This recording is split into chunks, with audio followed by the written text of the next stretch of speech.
Mentor Konnect, a new platform designed to accelerate your personal and professional development.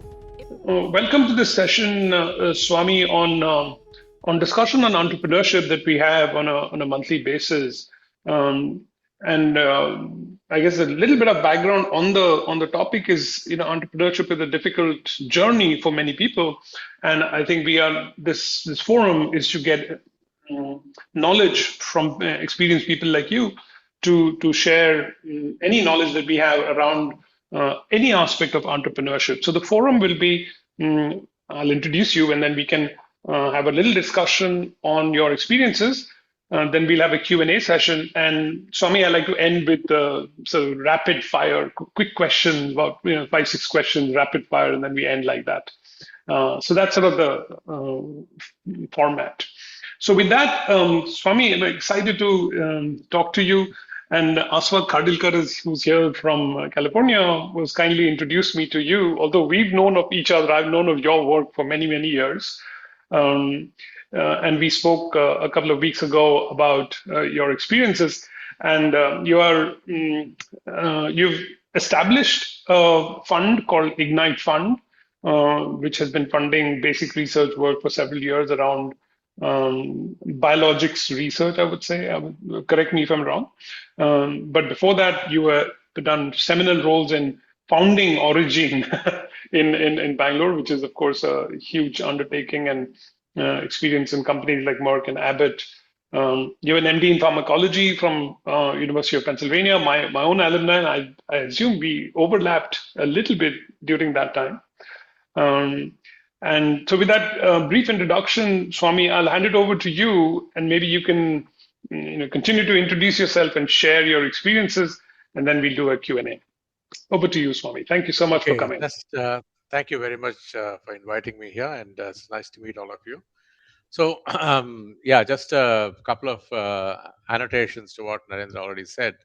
I studied for my medicine degree, MBBS, at Madras University at Stanley Medical College. I did my postgraduation in clinical pharmacology at PGI Chandigarh, and my PhD is from the University of Pennsylvania. And after that, I worked at the NIH for a few years. So I have a medical background, and I have a clinical pharmacology background, and I have a background in neuroscience. I then came back to India in '95 to work in Dr. Reddy's discovery unit. I was hired to head clinical research, but they didn't have any clinical researchable molecules at that time. So I was given charge of DMPK. So I was heading I set up the DMPK unit there, and eventually we filed a phase 1 IND for a phase 1 and phase 2 trial in oncology with a topo-1 inhibitor, which we had discovered. So that's my drug discovery type of background, and I'm not a classic entrepreneur in that sense that I've not gone and raised a lot of capital and things like that. My first venture was Origin, which is a corporate venture. I was funded by Dr. Reddy's Laboratories. So we actually had plenty of money to spend, including buying land, putting up a very large building. So it's nothing comparable to somebody who's bootstrapping a biotech startup, as I see many happening now, right? So those experiences are not definitely translatable to what this community may need. That's one point. So if I have any knowledge to share, it is more in terms of product development and business development. Those kinds of things I worked in, both in the startup companies like Origin, as well as I worked also in a company called Trieste. I was a director in a company called Trieste, which got acquired by Healthcare Global, which is a hospital in Bangalore. And then for a very brief time, I actually had a startup of my own, which is more of a nutrition product development company. This was shortly after I left Abbott Nutrition as head of R&D. And we developed a few products and gave them to companies to market. So that was a very brief instance where I was truly an entrepreneur. I wouldn't say, I mean, we didn't have to raise much capital and like that for that. We are doing product development. We were funding it ourselves. or we had money coming in from the people for whom we were developing the products. So, yeah, so that's my background very briefly, and I'm happy to entertain questions. Right now, I'm not with a fund; I'm with a foundation. Ignite Life Science is a foundation. We fund projects across life science, including agriculture science um, and healthcare. We have funded about 40 projects. We raise money from philanthropic donors and from corporates who have CSR money to spend. And we also have a FCRA recognition. So we've not yet started getting funds from overseas, but we will be doing that in the future. So there are three things we do at Ignite. One is we fund projects, but we use funding not as the end objective. The objective is to use the funding as a means to improve the quality of science that is done in academia. Also assist with translational approaches for projects, early stage project discovery projects. So it's more of a funding is a means to a different end. The end is to improve the quality of science across the board wherever we fund it, to identify smart investigators who are looking for rapid funding, improve the processes of funding science in India, and to translatable projects to help translation. So we also run meetings called Spark meetings, where we try to bring in people with diverse backgrounds in topic areas that might kind of spread across disciplinary walls. For example, we have had one on redox biology, and as you all know, redox systems are involved in every disease known to man and every disease known to agriculture scientists. So it's kind of a pan life phenomenon. And we had a meeting on redox biology at ICER Pune, where we discussed redox biology from the perspective of people who are chemists, who are biologists using studying redox systems in living systems, as well as clinicians and people who are developing products to modulate redox systems. That's one. Then we also had one recently on epithelial mesenchymal transitions in cancer. Now, EMT is often associated with cancer, but it's a process also seen in wound healing and in developmental biology. So we try to get people from all three biological areas where EMT is involved to start a conversation as to how is EMT different in these different processes, and how is it similar, and what learnings can be translate from one EMT space to other EMT space, and what can we learn from that. So that's the two examples of sparks I gave, and we continue to do spark meetings. The last thing I want to do is I want to say is along with Ramesh Jayaraman, I prepared a 50-page manual targeting drug discovery scientists in academia. This is basically, I mean, as we all know, academic scientists are not trained in drug discovery and development, but many of them are attempting to do that because government looks favorably on those kinds of projects. So they do it, they stutter, they stop, they stumble, they make mistakes, and what we are trying to do is educate them to the point where at least the obvious mistakes are avoided. And I can tell you from personal experience that it's not the professors at remote institutions that make these mistakes. It's these professors at IISc who don't know how drugs are developed, who make mistakes in taking their molecules forward. So we have created this manual which is available to download. Okay, I'll send you the link and you can circulate it to your membership of Thank this you. Thank you. of this group. Okay, so I'll stop there and take any questions, take the conversation forward in any manner. Yeah, great. Thank you. Thank you for the nice background that you gave us. Um, let's start with folks if they want to ask any questions online, and then I have a series of questions that I can ask. So any of you online, if you want to ask, yeah, Veena, go ahead. Yes. Hi. Thank you so much. Now I have a perspective. on what it is that the Ignite Fund is. I had just one question. Is it that you exclusively fund academics, or is it something that is open to startups who have a great idea, but need some help to get it off the ground simply because of the expense that is involved in novel drug discovery, so to speak, even maybe when it involves biologics, large molecules. So is it something that comes in your purview, or is it exclusively catering to the academic community? It is exclusively academic community, and it's exclusively grant funding, we're not equity funding, and it is Okay. exclusively for not-for-profit academic institutions. Okay. Because those are the rules that govern how CSR money can be spent Right. and how ATG donations can be spent. So we cannot give money to a for-profit entity or take an equity stake, things like that. Okay. And we could take an equity stake, but we generally we are not encouraged to fund for-profit entities. Okay, got it. Right? Thank you. The money we get is based on tax-deductible donations. These companies get tax deductions, right? Yes. Got So it. Yeah. that's how it is. Yeah. Okay. Thank you. You're welcome. Okay. Yeah, so now I guess a few questions from my side is, I think, Swami, just on your personal career journey, you started off doing your medicine, and now you're in the space of giving money.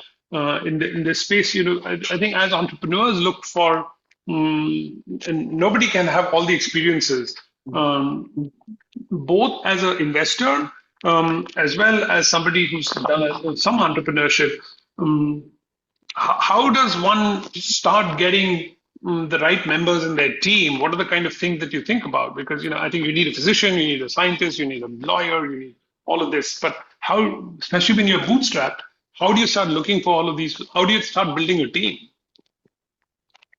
Yeah, so I'm not an expert on this because having never had to do this myself, Okay. except in a very small way with that nutrition startup, which was more of a product development consulting kind of work. So I don't claim to be knowledgeable about this or an expert on any of this startup related issues.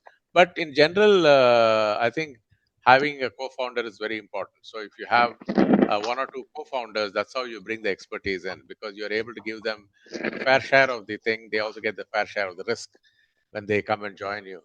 So at least the key team that you want, maybe two or three people, they should be co-founders with significant stakes, and maybe some of them will bring in some angel capital for a slightly larger stake, because you need money from day one. You can't wait for day 50 to have money. So you must have some money to start. So hopefully the co-founders can put in some angel capital and get the company registered and get some work going. Ideally, in an environment like the Bay Area, you should be able to take a concept note to an investor and raise capital, but that's not possible in India. Investors are very risk averse and they want to see real data and some of them even want to start seeing revenues and sales and things like that, which is almost an impossible thing to achieve in a startup biotech environment.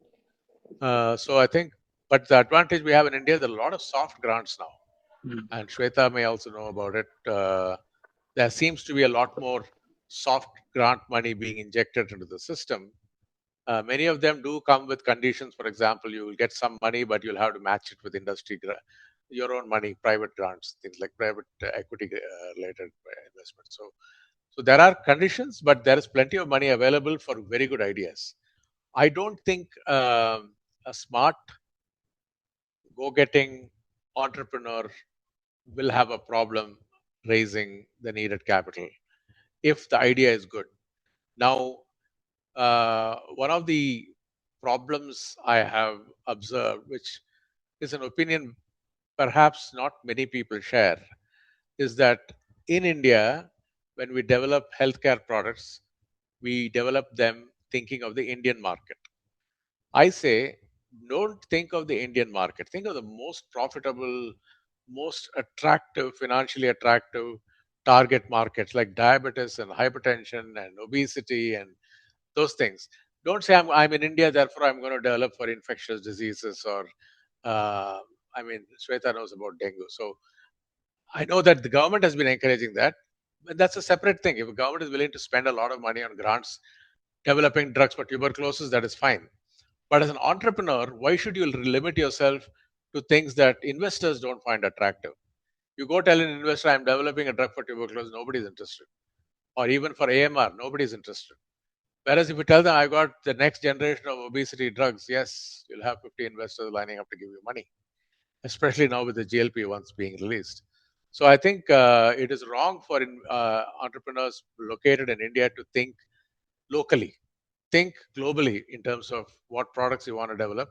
And ultimately, it has to emerge from the scientific expertise that you have and the scientific knowledge you bring. Suppose you have knowledge only in anti-infectious diseases, that's what you would do. I mean, you can't go after obesity just because it's a big market. It has to have that has to be a match with your own scientific interests and expertise. Yeah. Good. Two things that I took away from what you just said, is maybe more.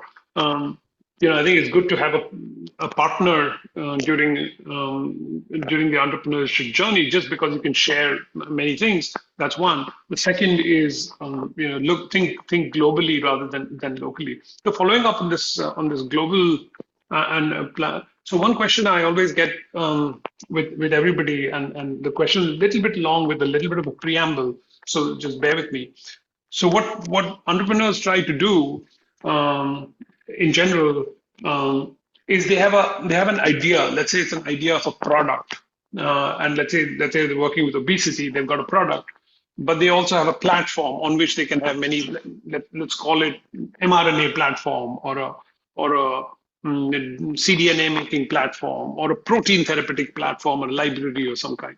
Um, I guess the question is, what is the importance of the product and what is the importance of the platform in the investment from the investor perspective? And I have a follow-up question after this comment. Platform or product? So, from a licensing point of view, it is a product that is of interest. Nobody is going to license a platform and pay you big bucks for that, unless the platform is something like rocket science. Something fantastically unique, yes. But most platforms tend to have a slightly generic element to it, things that can be IP that can be circumvented, things like that. So nobody's going to pay big money for a platform. It is a product that they'll pay money for, product with IP on it, right? So use the platform to generate products. But platform is essentially lowers the risk for the company because you can generate multiple products from the platform. So the smart platform originator, what they would do is they would do some very quick deals at low entry, I mean at low revenue on products with 2 or 3 companies to raise enough capital to then whip their platform into generating many more products for themselves as well as for other companies. So you can use a platform uh, to kind of attract a person, because either you have a product or you have a platform that promises a product, right? So if you have a platform, you can promise a product and you can do an early collaborative R&D deal, right? Some companies will say, okay, you have a platform that is unique to you. I know that you can do something unique. Maybe it will work, maybe it won't. But whatever you do, it will be unique if it comes out. So then they will do a deal with you where you can get some upfront payments, some milestones, and do that quickly early on. Don't wait too long. Don't think that you're going to take the product all the way to phase 1, phase 2, and all that. Do an early deal if possible. Not that it is easy, even doing early deals, but if you can do an early deal, don't be too greedy about the valuation at that time, because you have a big opportunity of many, many products with the platform. So try to get your platform to scale on many products using the money you earn from these initial less attractive deals for you. Yeah, no, good point. And the follow-up question is like this, Swami. What happens is, and maybe Shweta also can answer. Let me ask the question, and then let Shweta ask the next question. What happens typically is people start off by getting funding from either an angel or a BIRAC grant or something like that. They've got funding for either, let's say a molecule or maybe even the platform. So what they do is they first try to develop something, try to, like you said, like rapidly try to license it, talk to as many people as you can, whether it's MNCs or other biotech, try to license it. And let's say nothing happens for a while, like 2-3 years, you don't get any bites. It's not easy to license these molecules out. And then what they do is, they've got a great molecule, but the molecule is not being licensed. So let me start my platform and start doing a CRO business. So they toggle between being an innovative company developing a novel drug to becoming a CRO. CRO meaning I'm using your platform to support something that you do.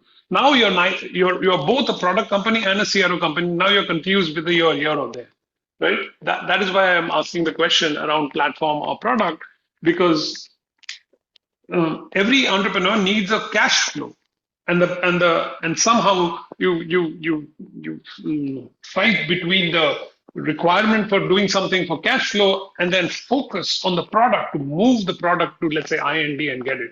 Both are very different kind of pathways, and I mean that's why I asked the question product or platform. Yeah. But I don't know if you have a I can comment. just say something. I do have a comment and response to Yeah. that.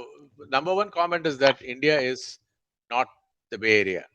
So Yeah. we don't have to think along the lines that people in the Bay Area think. What do they think? They think product, rapid development, fail early or succeed early, and then partner it and go and start another company. Yes. Our innovation ecosystem is not mature enough for that. Hmm. So what we do is, what many people do is they start a company thinking of the Bay Area model, right? They think, okay, I'm going to be the Bay Area model. I'm going to now quickly do a startup. I will fail early or succeed early, and then I'll move on, right? But that never happens in India. The funding is a trickle, if at all you get funding, and with a trickle, you can never do any product development in biofarm. Therefore, I would recommend that anybody who wants to do a startup in India seriously think of a platform, a contract research platform, and do a good job of that. Revenues will not be fantastic, but they will be steady if you have a platform that's, very Yeah. attractive both in terms of cost and quality, right? So there is no harm in doing that. I think doing a platform makes a lot of sense. I mean, take the example of Bugworks, right? I mean, they chose to work on AMR. Their heart is in the right place. AMR is a major problem. Big Pharma is not investing in it. Therefore, let us do AMR. But that's not a good business decision. There is a very good reason why Big Pharma does not do AMR. Maybe that reason also applies to startups. That maybe applies to you. So Bugworks are pivoted to doing oncology now, right? So I think we have to respond to the global market. Although we may not be in the Bay Area, our market is global, but our business strategy can be local. For example, doing contract research work is a local business strategy. There is nothing wrong, nothing bad, nothing down market in doing contract research. And if there is a market for your services, and services have to be a combination of unique and low cost and high quality, then there certainly is a big business. I know a company called Gubra. My ex-colleagues from Rio Science went and started Gubra. Gubra is kind of the shortened form of gut brain. My ex-colleagues were all part of Rio Science, which was like a drug discovery company, and we were funded by some investors who eventually pulled the plug on us.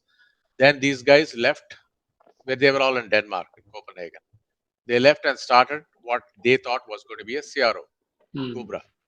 But they did a fantastic job with the obesity models and characterization. Now they have become a drug discovery company. So they went from being a CRO to becoming a drug discovery company. Even in a market like Denmark, they could have gone straight away the drug discovery way, but they didn't do that. They said, no, let us set up a very good contract research organization, derive revenues from that, fund our own research, and then become a discovery company. So now they have become a very premier company. They are listed on the stock exchange and at a very high valuation as well. So I think for India, the contract research model is really good, but you must have a unique model. I mean, you must work on tweaking your model, gaining knowledge with your model, and having something differentiated, value adding to the biopharma customer. So I'll stop there. Shweta? Yeah, hi. I think all of these questions that Naren asked, a lot of it makes sense for me. And I want to just shift gears a little and come back to you, Swami, about, you know, I know you fund a lot of academic ideas. One of the issues that we had, and this also came up during our Spark meeting, right? We wanted to basically have uh, academics and the industry folk have conversations together, sort of create this collaborative ecosystem. But for some reason, this has been a pretty hard challenge. So I want to understand from you, like, although you fund a lot of academic institutions for great ideas, what is their translation, and have they become actual products, and how have you sort of navigated this whole question around patents and just taking this idea to the next level? Okay, so I mean, you can sit in India and translate, but you still need money. There is no getting away from the fact that you need very deep pockets and big money. So no Indian biotech startup is going to develop a product and succeed very far. If you don't get up to phase 1, phase 2, unless it's something really rocket science, really differentiated, big pharma will not. So, I think one of the points I try to make in entrepreneurship, I don't have all the exact list of 7 or 10 things that people have to think about. One is the idea obviously has to be good. The second is you should have a good team. The third is your technical expertise in that area that you should either have your own experience or your team's experience. The third and fourth, I think, are little softer. And the question I wanted to ask you was, in terms of financial acumen and regulatory acumen for the team. How does an entrepreneur build this? Because as scientists, we don't have training in either regulatory or financial acumen. In your experience, or the book that you've written, or the journal that you've written, is there any advice in this space that you can give to entrepreneurs? Yeah, I would outsource it. I would not try to hire somebody in these domains. There are very good consultants in both domains, financial, fundraising, etc. And we have given lists of consultants in our manual also. So if you can, and many of them have agreed to give pro bono consulting for at least 1 hour to start with. So any of them can be contacted, and I think maybe one thing I would advise startup people in our country is to network widely and extensively, and not hesitate to ask for help. We are very shy. That's number one. Number two is we have to be self-critical about our own data. You cannot pass something that is not all that great to a sharp investor, or it's not fair. It's not fair to the investor or to yourself to have either incomplete data or a dud product and say that I'm going to raise capital. And you must have a really good product. You must benchmark against the world's best, right? So I think these are mistakes we often make. We get so caught up in our own invention and our own work that we don't realize all the weaknesses and holes there are in it, and we don't make any attempts to fill those before we go to talk to an investor. I think, looking at all the projects we fund, for example, in academia, 90% of it is pretty much discarded immediately. We wouldn't look at it at all. And the remaining 10%, we would give it a second look, but of that, only another 10% would actually pass serious muster at a global level. We're talking about, again, global. We have to talk about global standards for innovation. So in terms of whether it will reach phase 2 or not, very few of these will have the data. Having said that, it's also true that it is very hard to judge something early, which is why they ask for more and more data. When if you have a preclinical molecule, you've done some animal experiments, it's extremely hard to pass a judgment on that. Is this going to reach phase 2 or not? Nobody knows. It's luck. And therefore, every little bit of data that you can get on it, that to impress an investor is important. For yourself as well as the investor. And then, you use a collaborative approach in those early stages. You cannot get a big pharma partner or anything in that preclinical stage. I'll pause to see again if there are any other questions online before I ask my next question.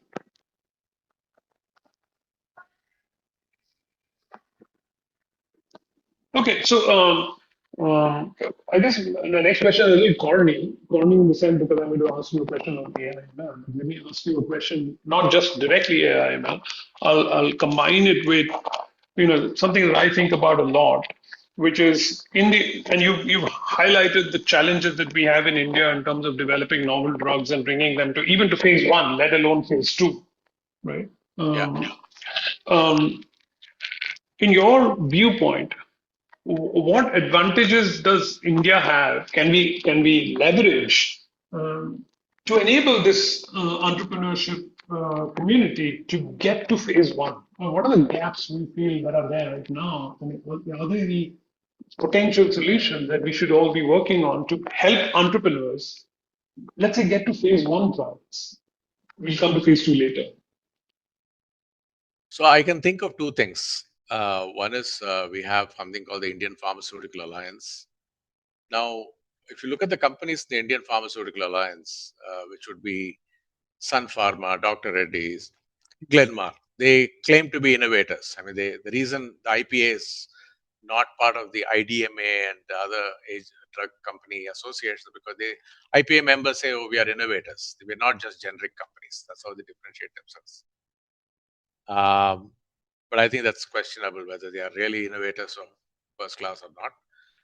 But you will notice most of them are family owned. Sun Pharma, the Sanghvi family, Dr. Reddy is the Dr. Reddy's family, Glenmark is the Glenmark family. So what that means is that they don't have professional scientific management. Most of the professional managers, the CEO level and next to that, they're usually marketing people. So what the point I'm making is that you don't have a receptive audience for innovation. Because the promoters don't understand innovation. They don't understand science. And the professional manager, all marketing people, they don't understand science either. And they don't have the telescopic vision of 10, 15 years. All of them are talking about next quarter, the next year's financial results, etc. So you're not going to have any individual IPA member company invest in risky drug discovery type of projects. So one model that can be built is to have a consortium of companies, let's say 10 companies.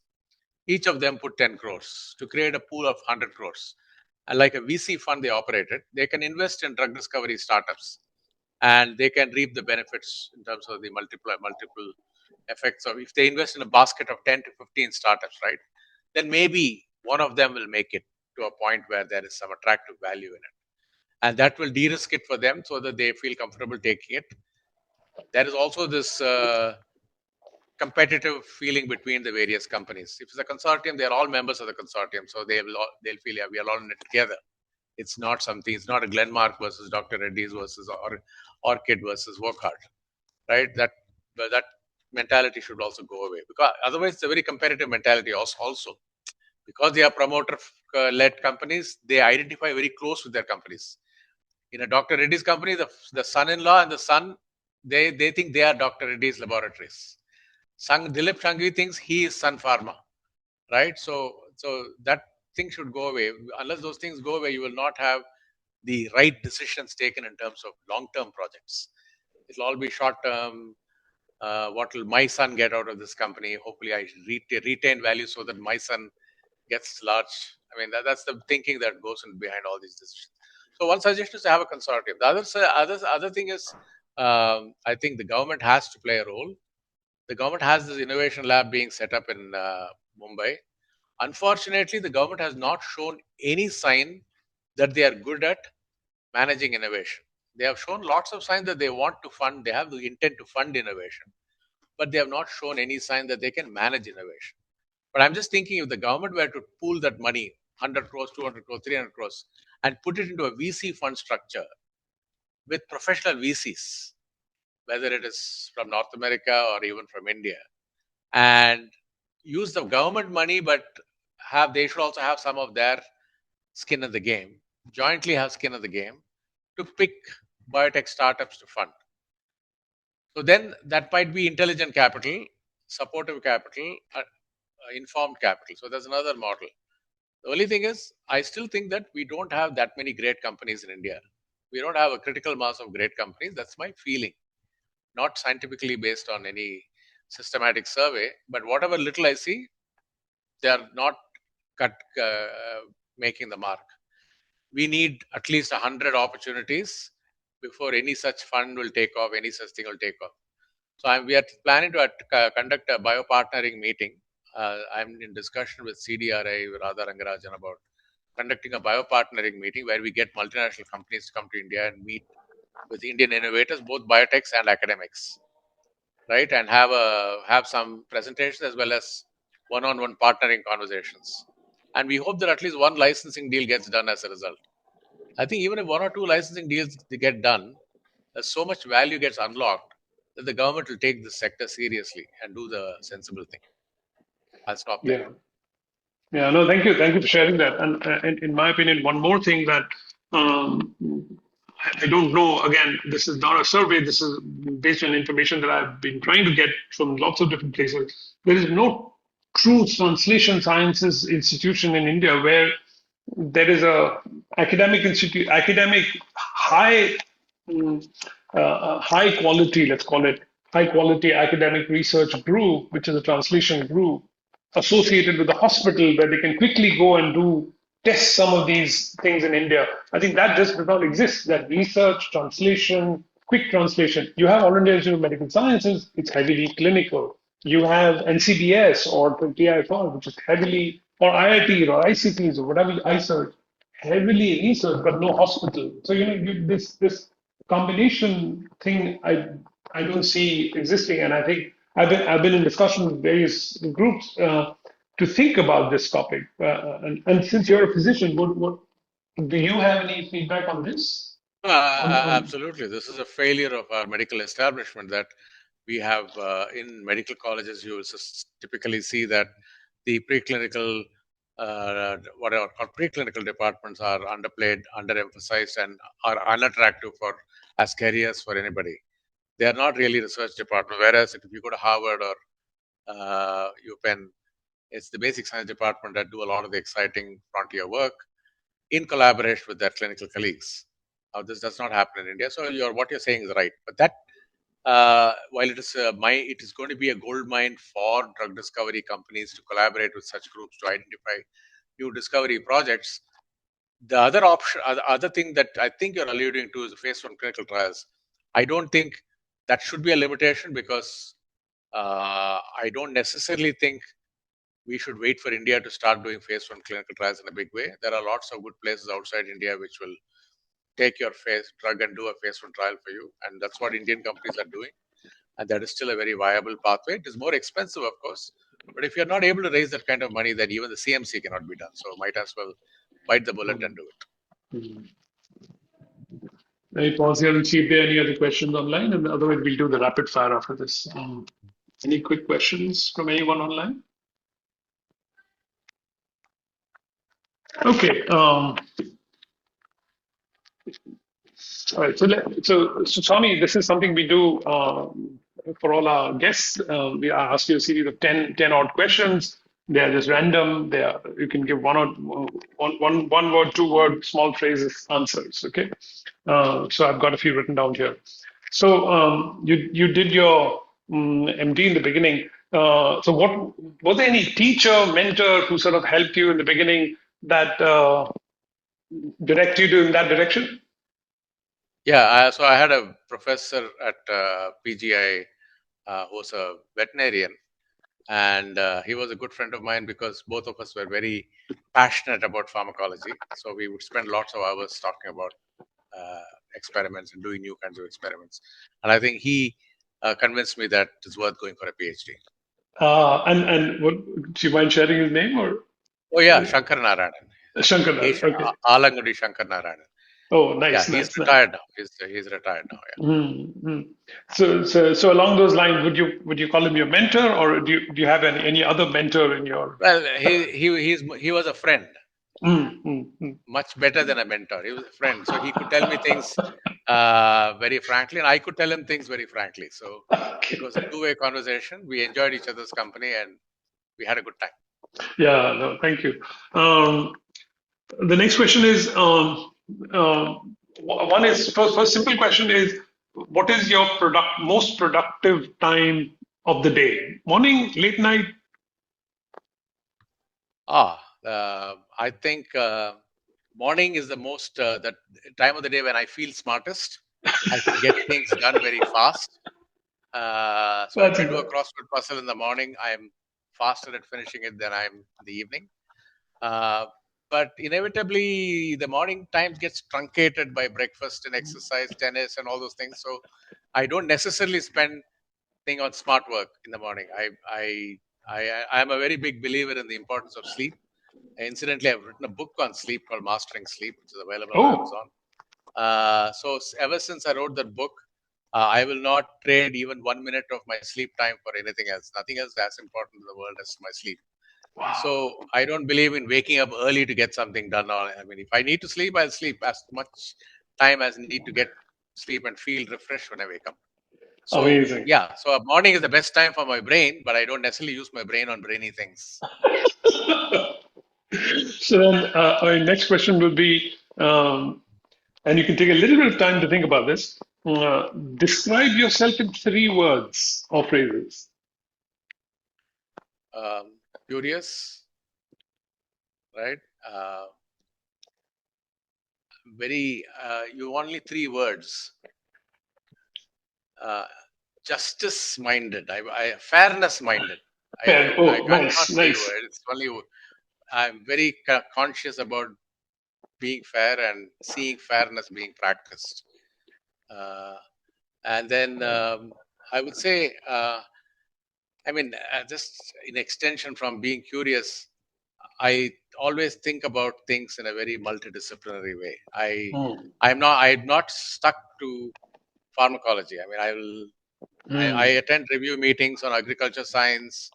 Shweta knows I think about vaccines. They're not my domain at all. I have no idea about them, but I learn along the way. And so the good thing, this is an aside. It's not a fast response to a fast question, but there are certain disciplines which gives you general knowledge. One is medicine.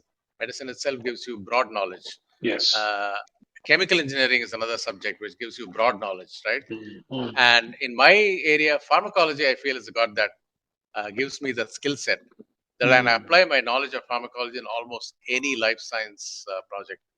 And mm, I mm, always come up with some insight that the people working deep in the area may not have had. So I'll stop there. mm, mm. No, no, wonderful. Thank you. What are you reading nowadays? I always read 3 or 4 books I in figured parallel. that. I figured that. So I've got one book on, I'm very interested in complexity as it applies to our health. I Mm, think people have not given enough credit to, or it's not talked about enough in the popular health literature, mm, that uh, complexity in biological systems mm, and mm, the emergent behaviors mm, as a result of complexity can explain. You cannot predict, but you can explain why somebody falls sick on that mm, basis. You may mm, not predict when somebody will fall sick, but this mm, kind of emergence is seen in when there are complex biological systems, mm, and that actually explains why somebody who never smokes gets lung cancer, mm, why somebody who never has drunk any alcohol gets liver cirrhosis. mm. So I'm looking at the relationship between complexity and biological systems and Nice. how I can explain it to a lay audience. I'm hoping to write a book on that. Wonderful, wonderful. And sort of related, and this is not the rapid fire question, but since you mentioned that, so one of the concepts that sort of I oversimplify in our Western versus Eastern medicine, like Ayurvedic thinking, is the Western thinking. I call it reductionist approach of science. So we find the molecule, we find the target, we find the epitope on the target, we find the signal transduction molecule, and you won't stop till you find the atom on the transcription factor till you understand the mechanism of action, right? And then when you zoom back and you find the target, you find out that the microbiome, you didn't study the microbiome, and therefore the therapy that you treated didn't work at all, right? Exactly. So that's where complexity comes in, right? So Right, right. So do you think our systems are do you think there's an opportunity in India to develop drugs based on our understanding of Ayurvedic medicine? see, I think of Ayurveda as another science. Yeah, I yeah. don't think of anything like I don't think of Western science and Eastern science. Science is universal. Okay. It is just that we did not have the Renaissance in India. Europe had it first. Therefore, we did not develop some of those scientific approaches in India first. Okay. Okay. But now we all use the same scientific methods. I mean, there's no difference between Western, Eastern, and all that. Yeah. As far as Ayurveda is concerned, it has to be subject to the same kind of scientific scrutiny that we subject anything else to. And if it passes the scrutiny, yes, it is valid. If it does not pass the scrutiny, then we have to be skeptical about it. Okay. 3 more questions for me. One difficult, one easy, and one last one is just advice. So the first, so let me go with the difficult one first, and then the easy one, and then 3 points. The difficult one is, and you can take your time thinking about it for a second. What superpower would you like to have? I would like to be able to understand all the scientific papers I read in a few seconds. You might almost get I don't know about understand, but LLMs is probably helping in some way. I'm not sure if that is That's true. right. But That's the superpower I would like to have. I mean, of course, I do use LLMs for exactly for that purpose. yeah. But it'll be nice to be confident in your own mind about something Of course. No, that's relying an on excellent. something that comes from a machine, right? Yeah. And then the next question is, what new thing are you doing these days? Right now I'm working with a professor at the University of Amherst. He's got a nanogel formulation for anti-cancer drugs. So I'm helping him navigate that through the early stage. I mean, in a sense, it's a startup, just like some of the startups we think about. And I'm excited by it, but I also have some serious concerns about it. Okay. I've asked him to address those before we actually start raising money. So that is a new thing I'm working on, and I'm quite excited about it. Wonderful.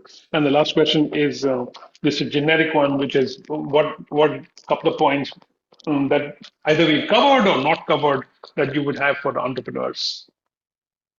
Yeah, the thing, I mean, we covered it, but I want to emphasize that entrepreneurship is all about networking. You should reach out and not be shy about contacting experts who may be able to help you with what you're doing, and always be very self-critical about your own product and your own science. Don't hide it under the carpet thinking that nobody else will notice. You have to have absolutely pure good data, and eventually bad science will come out. So if there is an outlier, understand why there is an outlier. Don't just brush it off as an outlier. Yeah, no, thank you. This is wonderful. Thank you, Swami, for such a wonderful session. Thank you very much for having me. Such a good time. And thank you everyone who are on the call to join. I know some of you are constrained by asking questions, but thank you so much again. And thank you, Virendra, for hosting this. And I know you're going to convert this to a YouTube video, which more people can see. So thank you, everyone. Thank you. Bye-bye. Thank you so much. Thanks so much. Bye. Thank you.